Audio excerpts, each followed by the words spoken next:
Hello everyone, আমি পায়েল চলে এসেছি আজকে নতুন একটা ব্লগ নিয়ে।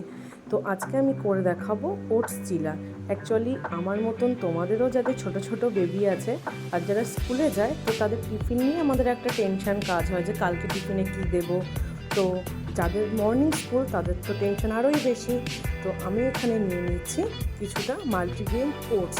ওটসটা বাচ্চাদের জন্য খুবই ভালো, সেটা তোমরাও সকলে জানো, আর এটা একটা হেলদি রেসিপি।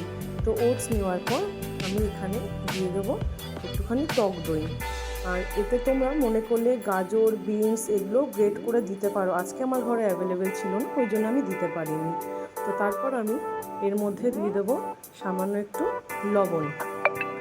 আর এই রেসিপিটা খুবই কম সময় লাগে, আর সকালে মর্নিং স্কুল বলে যেহেতু একটু তাড়াতাড়ি হয়ে যায়, আর টিফিনটাও হেলদি, তো আমি এটাই ম্যাক্সিমাম দিন ওকে করে দিই। হ্যাঁ, তো এর মধ্যে আমি একটু গরম জল দিয়ে দিলাম। একটু গরম জল দিয়ে এটা আমি কিছুক্ষণ একটু চাপা দিয়ে রেখে দেবো। আর তোমরাও এই রেসিপিটা ট্রাই করে দেখতে পারো, আর রেসিপিটা কেমন লাগলো সেটা আমাকে অবশ্যই কমেন্টস করে জানাবে। তো এটা দেখো অনেকটাই এখন গাঢ় হয়ে গেছে।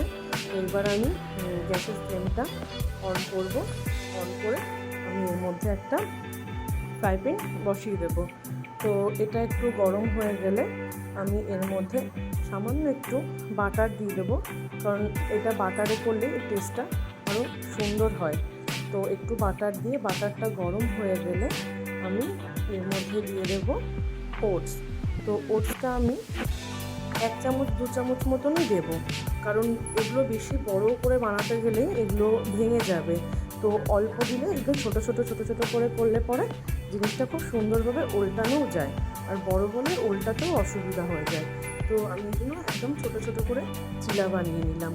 তো এটা আমি দিয়ে খানিকক্ষণ আমি এটা একটু চাপা দিয়ে রেখে দেবো, কারণ এটা চাপা দিয়ে রাখলে আরও একটু তাড়াতাড়ি হয়ে যায় আর সময়টাও খুব কম লাগে।